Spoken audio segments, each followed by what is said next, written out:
Imbere Gisagara na Dalila.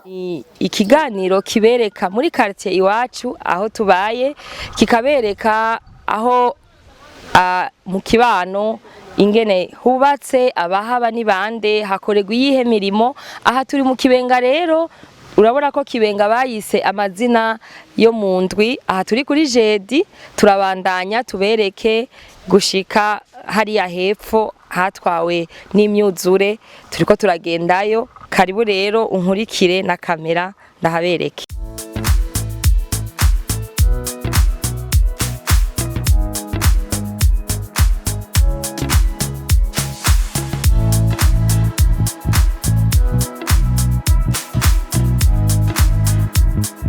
Mwaramutse neza? Mwaramutse. Ego, jewe banyita Dalila, nimpagaritse nkaba nkoresha ibiganiro ku mbuga nkoranyambaga YouTube, kuri chaîne bita ubuzima bwacu bwa misi yose Our Daily Lives TV. Uno munsi rero tukaba turiko turagendera mu kibano kugira tuhamenye gisagara, amakartier ari mu gisagara cacu ca Bujumbura. Hariho quartier twagomba kumenya akahise kayo imbere yuko twereka abariko baraturaba tuyibereke nyakartier. Twamaduhera kubanza kumenya abahabaye, bahatubwire bo nyene kwera baba bahazi neza. Rero wewe uri umutumire wacu uno munsi, twagomba tumenye akazina kawe hama tukubaze ibibazo vyerekeranye n'iyo quartier ya Kibenga. Mwitwa bande? Je nitwa Nyandwi Hermenegilde, nkaba navukiye hanyene mu Kibenga. Hari mu mwaka wa kangahe? 89. Ego, twagomba rero tumenye neza iyi quartier ya Kibenga ko wumva mwayivukiyemwo, no kuvuga ko babita umunyagisagara. Abantu bavukiye ngaha mu gisagara tubita umunyagisagara, uri umusangwa wo ngaha mu gisagara. Rero no kuvuga ko uhazi neza, wahakuriye, wabonye Kibenga yaje kubaho gute. Iryo zina ryonyene wobuzi akahise k'iryo zina? Yego, aho onye kwa tumaze kuvuka, yego hari abamuze batuvyaye bahakuriye nyene basogo bacu. Hanyuma turaba tumaze guca ubwenge dusanga hariho indimo, aho ibitoki bakaharima, imyumbati, ibiharage, hari ibiti by'imyembe, amapapayi. Ibyo byose ni ibintu byari bihari. Natwe urumva kandi ico gihe hari n'ibarabara rimwe ryava kuri rya Rumonge bimanuka hampande y'urushengero rwa Pentecote, kaca rimanuka ahantu ku biti by'imyembe, ryaca riserukira haruguru ya Kinindo hajya ku komine, niho ryaca rica nyabarabara, kaca ribandanya rero rifata rya Avenue du Large. Aho hantu twebwe rero ndahazi kubera twarahakuriye. Ibintu byari bihari byari byo nyene, ibyo biti by'imyembe n'ibyo indimo, ibitoki, ibiharage, bahatera ibintu byose bitandukanye vraiment. No kuvuga ko imihana yari hari itari myinshi canke yazari inyubako abantu babamwe izo nyene aho wakuriye mu rupango, yazari inyubako zimeze gute? Yari imihana yegeranye nkuko tubibona ubu canke yari imihana mike mike? Imihana yari itandukanye, hari mike mike kubera wasanga umuntu wese aba impande y'ikigobe ciwe c'ibitoki. Ahantu haba abantu benshi hari ahantu ifu mu Kibenga rirare haba n'ababembe. Aho urumva ababembe baba ahantu bitwa muri Kibenga rirare, ariko natwe twaba haruguru nyene muri Kibenga urumva hari hatandukanye. Twe twaba impande nyene y'urushengero rwa Pentecote. Ego, rero ucurakura hama hagumuko gushika ryari waciye ubona ari biki bitanguye guhinduka? Kibenga aho yatanguye guhinduka, barahava barayubakamwo aya mapave turiko turabona muri uno munsi. Vyagenze gute ngo hatangure guhinduka vuba vuba? Wewe wari kurakura, uri kuraba umusore gushika muca muhava ufise imyaka ingahe? Aho onye tumaze kuvaho tumaze kubona batanguye gutangura kuvuga bagira imizibukiro bakaza bakatugirisha inama bakagirisha inama bamuze, hanyuma haragera igihe baca batangura kuvuga ati aha hantu tugomba tuhavyabirize tuhaca amabarabara, baravuga ati rero tuzaca tubaha umuzibukiro. Hanyuma bamaze gutanga umuzibukiro kuvuga ati baca batangura kuvuga ati babaha umuzibukiro wa NSS, baca bagenda barabaha umuzibukiro. Bamaze kubaha umuzibukiro, aho uwo muzibukiro bawuhaye abo basangwa bahafise amatongo, bari bamuzehe bacu nyene batuvyaye. Hanyuma bamaze kuyabaha baca batangura rero kuja tutangura baravuga ati tubimure, tutangura rero kwimuka. Dutanguye kwimuka, hanyuma haca haraza isosiyete yitwa Romatec tutangura guca amabarabara. Rero abantu twamaze kwimuka bamwe abandi banyuma baraheza, hanyuma baca batangura rero kuhavyabiriza ahantu haba indya cane, kandi hari n'ahantu hari ibitoki vyanamira cane vraiment. Bana rero batanguye kuhaca amabarabara, twaca turimuka twimukira aha mu Kibenga aha mu Gisyo. Kandi baca barasubira barabaha amaparasera mu Kinindo ca Ruziba abari bahafiseho, ariko baha ufise parasera yarimwo inzu, itarimwo inzu ufise parasera yo kurimamwo ntibaguha iyindi, baca baguha aharimwo inzu. Ahatarimwo inzu baguha umuzibukiro wonyene nta yandi barenzako. Ariko naho nyene ayo mahera yego ico gihe nta noti y'ibihumbi 10 yari bwasohoke, hari za 5 gusa yego barayaba, ariko ntiyarashemeye gusa ico gihe nuko yarafise agaciro hari hinga. Ariko bari bavuze ko mu nyuma ashobora kuzoyongera undi muzibukira, ariko vyapfiriye uko nyene kuvya tuvyumva ngo bazobongera. Ngira n'iyi saha rero twararindiye kugera n'ubu biva murana ko haciye haba ikigwati ciza, bahashira amapave imifurege, hamaze kuba vyabirize rero n'abari bahaguze mu nyuma baza baragurisha na beneho basubiye batanze imizibukiro. Urumva natwe rero twimukira muri Gisyo, abandi barasanzara baja mu yandi makartie, abaja mu za Kabezi, abaja za Ruziba, abasubiye kuja Irirare. Urumva abantu baca barasanzara. Ubu rero urumva abamwe barapfuye bamuze, abandi nyene bariho. Urumva nuko rero twe tubayeho muri ubwo buryo nuko. None Kibenga uko uyibona muri no misi, turabona kwigabuyemwo ibice. Hariho Kibenga yo haruguru hejeje kutubwira mwe mwabamwo hariya kuri Pentecote, ubu niyo iri viabilize iciyemwo amapave. Mugabo akaba hariho ni Kibenga wavuzemwo yaca bamwe ababembe, ico bitarirare cagumye kujya kubera iki ijya Kibenga yoyo yaciye yubakwa hama ntibemwo nayo nyene amabarabara ibi tubona nyene bigize igisagara ciza amakartie meza. Kubera hajya hari ahantu haba Kibenga rirare twahita mu Kidibigiri, hararimwe imisigati, hakaba hariho naho nyene inzu imwe vyakoze hariyo nyene ziri abanshi bafise amaparasera baca barima muri ayo maparasera yabo nyene, hanyuma abandi bakaba bahaba. Hanyuma gituma hariya hatabyabirizwe haciye baza baragurisha n'ababose baho, uwuje kugura ukavuga ati hajya ahantu no haronka iparasera gute, ukaca ugenda ukayigura. Haca bamwe n'umugabo witwa Bucumi, nawe nyene acaraza atangura kuzaravuga ati ndabarangure aha anya, akaza zarabagurira amahera make bakimuka. Mu nyuma haca hatangura rero kuba abantu batanguye kuza barubaka amazu imwe zabo nyene za kijambere, haca batangura kuza baraca ububarabara basiga ububarabara bw'imigenderanire. Hari anye nta mabarabara yavyabirize yigeze haca. Urabona n'abahaguze ubunye ko bariko barahora n'ibyago kubera iki, uko bahabona kare siko ubu hameze. Urabona ko haciye haba Tanganyika ruradunga, yego kare naho gwaba hariho amazi yari hafi ntiyari bwasare nk'uko yasaze ubu. Urabona ko baciye bahashira amazu cane barahubaka aho rana rero Tanganyika haciye hageraho rusubira rero kugaruka kumena.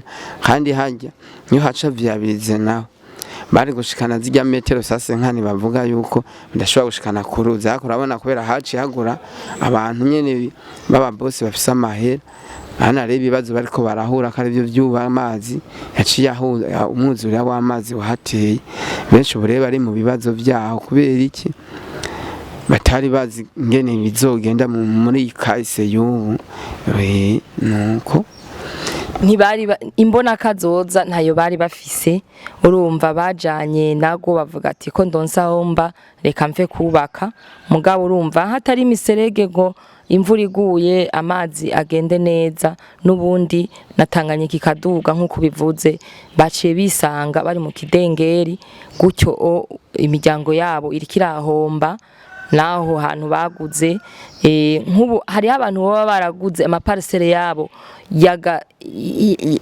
yakajanwa natanganyika yagahera bagaheba ubu nukuvuga ko barahevye kubera amaparcelle yabo yaragiye akagirire ntibazosubira kuyaronka.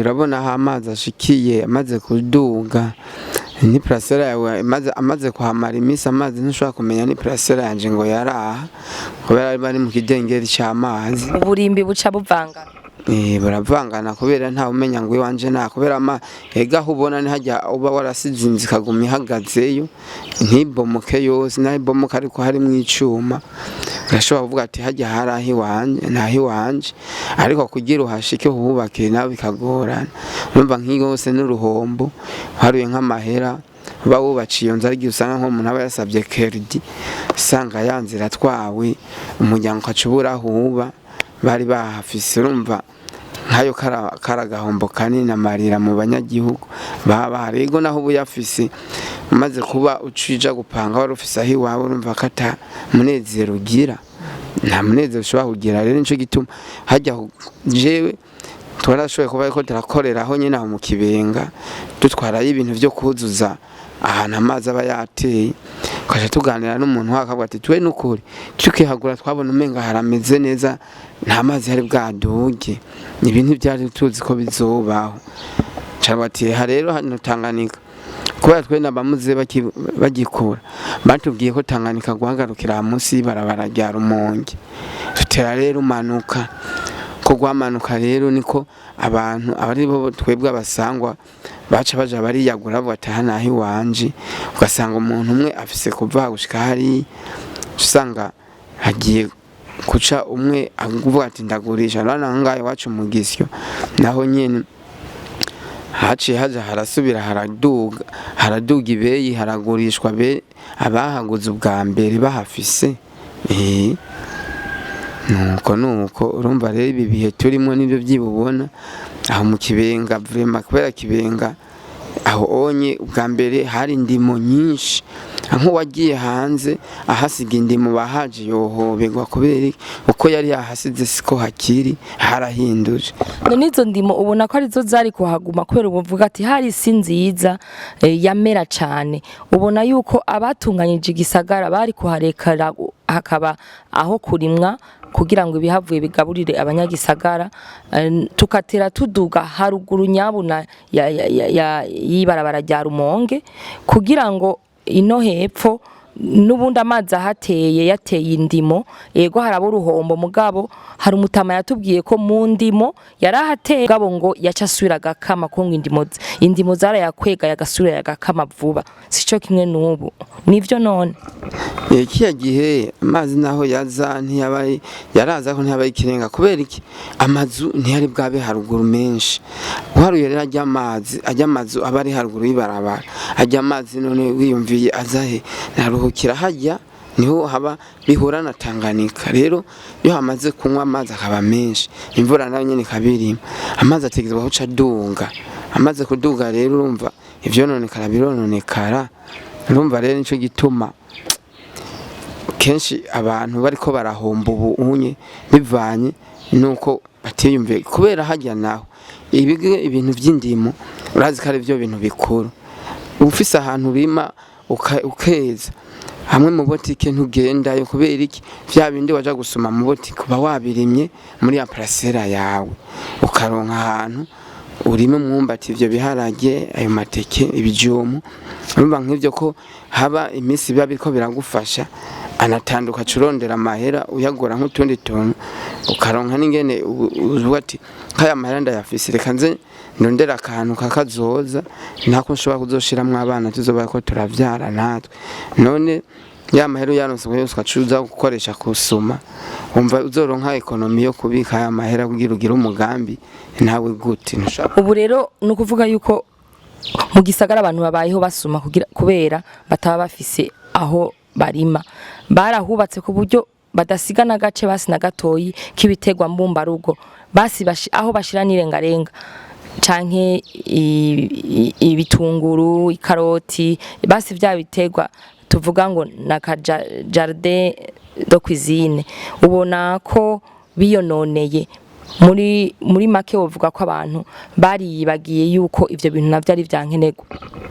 Ivyo onye urumva n'abaze bacu batuvyaye gusa ntibiyumviye yuko hazoba inzara, biyumviye kumenga uko babona baguma bajya kariko bizokwama. Hajya anye nk'ikibengo haruye hepfo y'ibaraba n'ahantu hari kuguma habamwe ibintu vy'indimo, kubera uharuye gushika mu Ruziba hari aho bari mipampa, hari aho bagira indimo, ibitoki, kenshi hari ibitoki vyinshi mu Kibenga. Umwumbati umeze neza, utotaye neza. Ego asha umwumbati wariho ntanzara, nico gituma tanzara yariho muri ico gihe, nyuma imbere 2000 tarashika ntanzara yariho vraiment mu Kibenga mu Kanyosha, kubera nta n'abantu benshi bari bwagwire, hari abantu bake. Abona niyo Kinindo, wumva iyo Kinindo yaguce mu nyuma, hariya anyi ugiye ijya Kibenga nyene ukacugenda ukikigwa musi isoko ya Kinindo, hajya hose hari bitoki, hari ndimo, hariho inzu imwe kandi nkahajya uharuye barahubace baracama abantu, nta n'amaplasi, nta n'abantu twari twafise amaparcelle, nta n'igihumbi na kimwe bigeze batanga yaho hantu bahubace uko nyene. Hajya rero n'Imana irashobora no kuza irashiramwo agashavu, kubera iki nabe naho hantu bariko baridonga ko batigeze baronka n'uwo muzibukiro. Nivyo byose ko usanga birimwo kuhana, kubera iki abantu baba barabuze twabo bakaba bisa nkuko bahabaje barahabanyaga. Mwaraburanye iyo Kinindo, abasangwa mwarigeze muburana kugira ngo bibuke ko ari mwe mwahatangurire, mwari muhafise amatongo?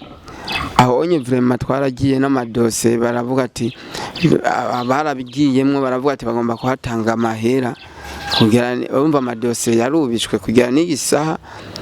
Benshi baragumye bakurikirana vyaho hantu, ariko nta vyigeze bipasa batanga ayo mahera. Twagumye turaha amadose yaharubice yaho mu Kibenga, hariya mu Kidibigiri, bahita mu Kidibigiri gushika kumuha uhepfo hari Kidibigiri. Hanyuma catangura kuza barahazana amararo y'inka, bamaze kuhazana amararo atangura rero kubaka umuntu umwe bubaka sara. Umuntu witwa Kumase batanguye, niho hatanguye sare, barazishiraho izo sare ziraba, barahubaka. Hanyuma mu nyuma batanguye kuhubaka baca baragira kuza barahubaka inzu imwe, aca hatangura n'iyindi nzu bayitwa Kings. Hajya kuri Kings niho hantu baciye batangura kubaka amazu. Hanyuma batangura kubaka rero abandi baca babonerwaho, baca batangura gusubira kuhubaka. Bose rero baca barahaca ubu barabarana, naho nyene umuntu yahacishije amabarabara yari umutama yitwa Ntungumburanye, niwe yatanguye guca amabarabara hanyene amande yo ngakuzo na mu Kibenga Kinindo, niho umuntu Ntungumburanye yaciye atangura guca amabarabara yaho. Hanyuma baraca abandi rero babonerwaho kuhubaka, batera bagenda gushika hirya hose baca barahubaka. Urumva hajya n'imyidogo y'abantu iratuma ibintu Imana ishavura, kubera iki aho hantu ko baba bahatwaye kuri gusa ntibatange n'umuzibukiro nkuko bari batanze naha mu Kibenga. Nuko ego urumva yuko habaye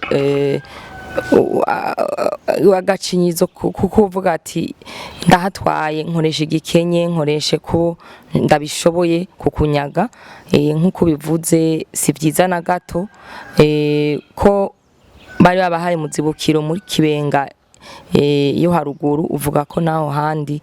Yego twagomba tubwire rero muri make ubu uri kuratembera uhabona ubona Kibenga y'ubu yubatswe gute, ibamwe abantu bameze gute, ubona hakorerwa imirimo iyahe, kuko turiko turahatembera turaza kwerekana gusa, nta bantu tuza kubaza imirimo bahakora, turatembera gusa dutembereza mu mabarabara tubereka kuva hajya kuri Lundi, kubera bahise imisi babaci bafata imisi yo mu ndwi, bahita Lundi, Mardi, Mercredi, Jeudi, Vendredi, Samedi gushika kuri Dimanche. Mbere Dimanche turabona ko ihakwa gukora ku ruzi Kanyosha. Hari amazu menshi yo kuri Dimanche yahakwa gukora ku ruzi Kanyosha. None ubona inyubako zaho nimba wari umufurunisere waho, ubona hubatse abantu bafise uburyo bungana iki. Kibenga uno munsi bavuze umuntu bavuze ngo aba mu Kibenga, abantu baca bamufata ko ari umuntu afise uburyo bungana iki.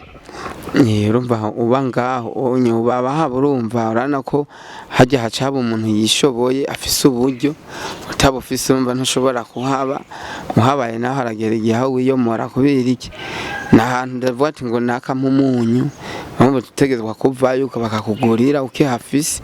Baba mu mpango zugaye nivyo bashatse kuvuga. Hajya habahuga urumva si nkahe iwacu tuba ahantu hari haguma umwe asohokera ku wundi, uwundi asohokera ku wundi, aho urumva murashobora gukeneranira gusaba umunyu urahura umuriro. Urumva aha naho mu Kibenga urabona n'ahantu haba hamaze guca vyabirize, usanga umuntu wese afise ava mu rupanga aja mu barabara agenda. Aho naho mu Kibenga ibyo baharangurana benshi barahubaca amazu yo kubamwo, abandi barashira amabiro nyene amwe nyene ariko bitari ikirenga, nivyo nyene bahakorera, abandi bakahaba. Iyi hoteli ziriho imwe n'ishengero, inzu nyene ariko urabona ko naho nyene Kibenga rirare naho nyene irikira inkura n'ibyo bibazo. Ku nkengera y'uruzi naho hajya bari bababwiye umutama yitwa Mbonerana bubake baze barashikana sase nkana ntibigeze bazikwirikiza. Urumva rero nibo babona ariko barahura n'ibibazo kwamama bagiye ku maradiyo ngo babagira umusenyi nibo bahabomoye atari byo, bajya naho akabaropora ibintu bizanwa n'inkokura y'amazi. Nta bindi byaho mu Kibenga ahantu hegereye inzuzi urumva hari amaprasera, hari abubaka ntibiyumvire yuko uruzi ushobora kubomora hajya ahantu. Nuko bimeze. Ego hariho n'ikiraro kigira uretse iki kiraro gikuru cyo kuri Route Rumonge gifatanya Kibenga ugacujabuka muri Kanyosha. Twarumvise ko hariho ikindi kiraro cigeze kugira ngo kigire imigenderanire hagati ya Kanyosha na Kibenga, cyane cyane uri kurazi no kuri Dimanche. Ico kiraro cahereye he? We warigeze ugikoresha uragitambuka ko byaje gute ngo kibomoke, ko turaza kwerekana ingene cari gihari bavuga ngo carabomotse, byagenze gute? Kiya kiraro ico nyego je naragikoreyemo cyane, ndabahamwe amagravier na ico gihe narakorera no mu rugo ruzi Kanyosha. Ico gihe rero hamaze kuba bazanye imigambi yo kugira ivyo biraro, bagombye guproteja hakuru ico kiraro ca Rumonge kubera haragera igihe aho kinyiganga kikagomba gukoroka. Rero baca barafata umugambi yuko bohubaka bakashira ikiraro c'imigenderani kandi kigira ngo protege kijya ca Rumonge kugira iki nticimburuke kibe mwisumo. Rero twabama baracubacaho baracubace vraiment ariko barahubaka n'amabuye, nta bintu by'ifera bituma nkingizi hasi zari gutuma gikomera basizemo, basubakishije amabuye. Rero burya buremere by'amabuye bubakishije habaye bijya bintu by'ibisinyene by'inkokura biza bikaca bizibigwa na bya mabuye bubaka. Rero harageze igihe biremeyego, bimaze kuremerwa bisha bitangura guturika munsi, amazi acaca mu kuzimu, maze guca mu kuzimu rero yaciye yimburura ca kiraro kirakoroka kubera n'imodoka ntonya yarahaca ikajabukino iciye hajya nyene kinjira mu Kibenga ivuye muri Kanyosha. Ariko ntizari nyinshi cyane zahaciye, bari abantu nyene bako barahakoreraho nk'ababa bagomba kuvuga ati ahantu reka ndahace niyi gusa ntibyari byemewe ko haca k'imodoka. ntibyari bikenewe gusa hava cyangwa nk'akavuatire nyine katabiro kaba gafise ariko siko kuvuga ngo nk'imodoka za kibomoya n'uburemere bw'ivyo bintu kubera atamakoroni yarimwe ivyuma by'inkingi bigishigikiye amabuye gusa urumva nico bari bubace haruguru y'ibarabara naco nyene urana ko caturice urana ko haciye haba ubunye imprasera ziriko zirabomagurika n'amazi agakoroka kubera iki kwaciye gwimburura cyane uruzi carura habomagura urumva nuko bimeze ico kiraro vraiment cari cyo imigenderano nyene bavuga ati abantu bigo baraca kujyara umunga nk'ubavuye no mu gisyo ajabukira mu kibenga nuko urumva yuko ubushikiranganje bujejwe inyubako rusangi wo babwira ko wo basaba ko ico kiraro cyosubira kikaba kigakomezwa noneho kugira ngo imigenderanire ya quartier Kibenga ujabuka mu Kanyosha bishobore gukunda kwisubira kuhaba. Ico kiraro je ndabona yuko abadukorira bo babigize kirashobora kujaho ariko bitwara uburyo burebure je narumvise na Banki Mondiale ko yari yabisizemwe uruhara cyane kugira ico kiraro gikogwe n'uburyo burebure aho hari nk'ibintu byagiye mu kuzimu hari ikinogo kinini cimbwe n'amamashini bahambaye amabuye amashira y'amagabiro amasima ibintu byinshi byahagiye ni urumva hejuru niho hatabaye ubukomezi cyane aho hasi hari ubukomezi bwinshi ariko hejuru niho bacasanze basize inkingi zishobora guproteja burya buremere bwajya amabuye buzibire hajya hari kuje inkingi z'imaferabeto zishobora kuzibira ujya buremere bwegamiye akajya amabuye byerengeranye byo biyumviye aba engineer babikoresheje nico gituma rero byaciye biza birabomoka hano ibiraro byose bubace ko byagumye bibomoka n'ibyo kumuha wa ruguru hose nanacarabomotse nabo nyene bari bagisize ahantu bitwa kuri Butanyerera naho ku ruguru y'ibarabara naho nyene ko cabomoce kubivanye n'uburemere bwa bya bintu nyene nuko rero byagiye biragenda kandi urumva ibyo batasubiye kubikora nuko urumva amaprasera abo baca impande y'uruzi bazoguma bahuye n'ibibazo kubera uruzi aho rugomba niho ruca ntushobora kurukura nuko tumarira rero turagushimiye ku kuntu waduhaye umwanya ukatubwira kahise ka quartier Kibenga mbere na Kinindo kuko quartier Kibenga iri muri zone Kinindo navyo bigaca bikukira commune Muha ego no kuvuga ari uko ubu rero muba mu Gisyo mugabo Kibenga ni quartier iri hafi cyane yanyu mukunda gufurnisamwo ibikoresho byo kubaka kuko waratubwiye ko ari wo murimo wa nigo no murimo wanje kuba maze kuva mu mazi nibyo naciye njamwo nja kuvy'amamodoka byose urumva ni modoka urumva bibaye ngombwa kazi kayo kabonetse ndayikoresha ego twagomba rero udutware utwereke gatoyi turaba kubera Kibenga ihana urubibe nyene na Gisyo ya Kanyosha bigabuwe n'uruzi Kanyosha utwemerere udutware gatoyi hajya ku nkengera z'uruzi turaba muri Kibenga ivyo murabidukorera hari ico twagomba tubasabe uduhako kanya utwereke gatoyi ibyo onye kubakorera n'ivyo ariko ntarahana ko ndihotera kugenda urumva bivanye n'amasaha ariko biraboneka vraiment biraboneka murakoze cyane mugire umunsi mwiza mugire n'akazi keza kandi Imana ibateze imbere mu buryo bwose bushoboka kandi mubeho mutababaye murakoze cyane namwe murakoze umunsi mwiza amen.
just a simple neighborhood with residential homes, nothing much.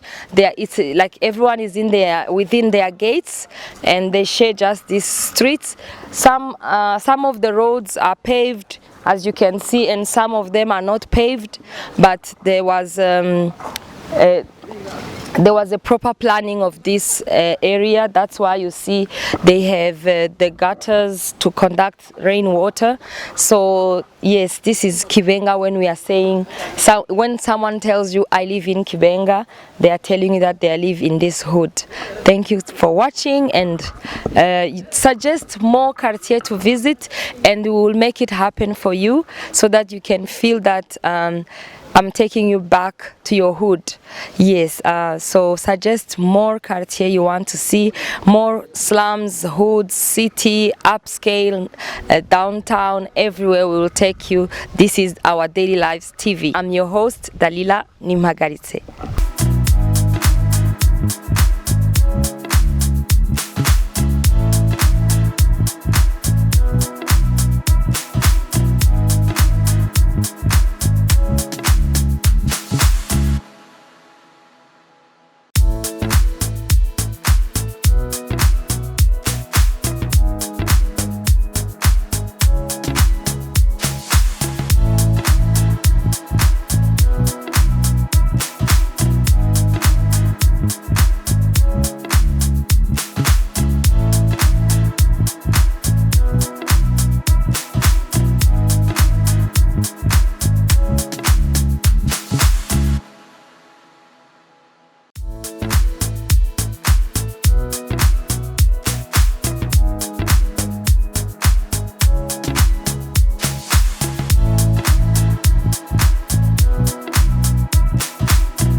twatembereye uno munsi Kibenga, twatanguye tubabwira ko tuza kubatembereza Kibenga, mukaba mwayibonye, twizere ko mwahabonye mukahakumbura, abahakuriye, abahavukiye, abahaba, abazoza kuhapanga muri kazoza. Mwabonye Kibenga yo haruguru mwayibonye, imirivi ya bizi y'abapave twayibacishijemwo.